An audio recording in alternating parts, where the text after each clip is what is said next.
Our practice yesterday, had flu symptoms, temperature of 101, took antibiotics, rested, declared before the game that he felt much better.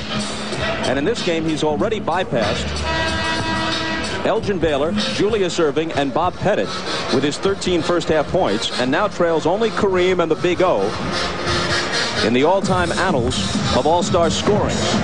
The last time prior to this weekend that Michael Jordan turned up sick, it was Game 5 of the NBA Finals. He was much sicker then, stomach virus, all kinds of additional symptoms. There's Kareem looking on.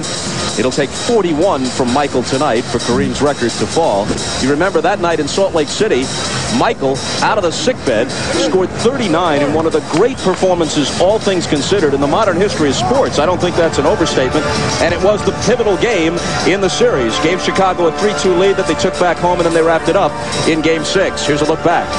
And Michael Jordan was absolutely spectacular, doing everything during the game. During the timeouts, he would rest, collapse, be carried to the bench by his teammates. You could see the ashen look in his face.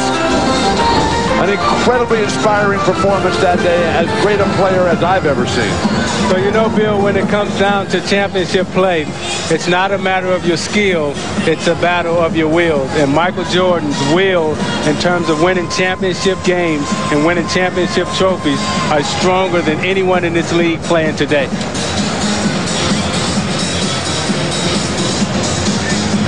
He has passed someone else in an all-star category. Oh, he had a couple of steals in the first half, and now, Isaiah, you must give it up. But look at that lift. That was the only record that I had that he hadn't got yet. Now he's taking everything. He took the championship trophy from me. He took the all-star trophy from me. Now he's taking the all-star steals. He has ransacked the entire village.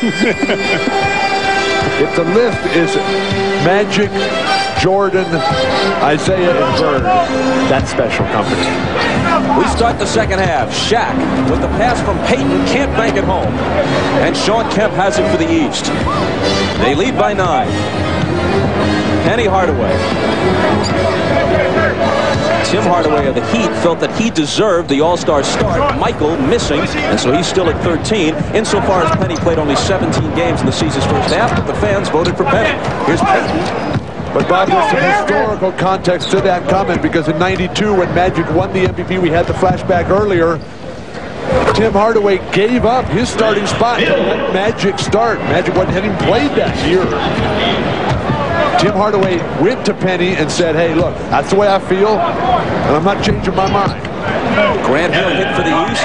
Kevin Garnett answers for the West. Garnett is the first all-star starter from Minneapolis since George Mikan in the 50s. Jordan with a smile on his face, toying with Karl Malone. Kemp. Malone has the rebound. Peyton accelerates, dishing to Garnett. Over Kemp. He's hit 2 in a row. You know, when Garnett was in high school, when I was scouting him, he played every position out on the floor. But his favorite position, believe it or not, was the point guard position. He fancied himself as being a big Magic Johnson. And that might work against him, because he's been catapulted into this level. And the game for Kevin Garnett is not quite there yet because of that huge contract he signed, and now he's got to live up, and believe me, his life will never be the same. And why not with $126 million? Shaq missing the fadeaway, and Kemp has the rebound. Mutombo had the last basket off a Penny Hardaway pass for the East. Shawn Kemp has quietly put together a nice game here this afternoon. Hard to do anything quietly, though, in this game. Understatement is not the coin of the realm tonight. Here's who's on the floor right now.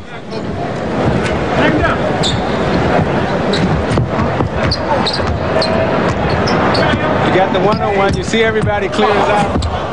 I'm not so sure what that was, but Kemp has it. Now Malone takes it away. Who wants it? Well, Shaq was protecting his buddy. That was a foul. It was. Could have given it to Kobe. Thought about it for a second, but decided, hey, I'd like to try the windmill jam. That was nice. That was nice.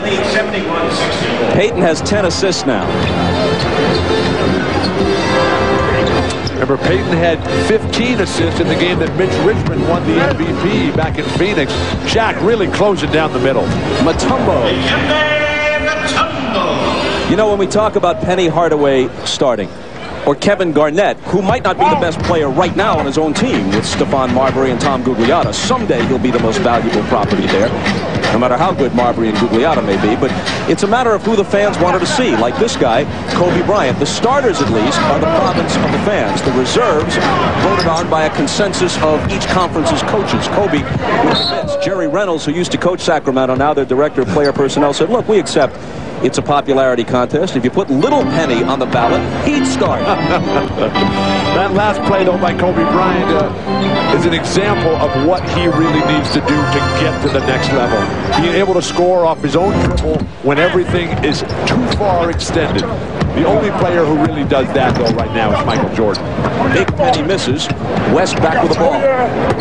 Nice tip away by... Which Penny is that? That would be Big Penny. Okay. And to Kidd, Garnett misses.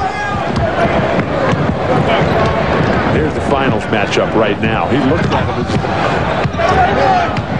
it. The Jazz swept their 2 games during this regular season against the Bulls. Beat them in Chicago and in Salt Lake City. Hill floats. Doesn't hit it, but the tip is there for Shawn Kemp. Bryant ahead to Shaq. Mutombo all over him and wrestles him down. Mutombo told us Friday he wasn't giving up anything. He said no free lunch, no free chili. If Shaq gets it underneath, I'm fouling him. I'm not giving anything. Shaq out in transition, the absolute best player in today's game, a big man up and down the floor. Now, Shaq told me that he asked for 100 tickets. He only got 20. How disappointing. Well, Shaq with a somewhat checkered all-star history. He's been selected all 6 years he's been in the league. Last year he was injured, didn't come to Cleveland, took some criticism for not showing up to be honored among the 50 greatest of all time.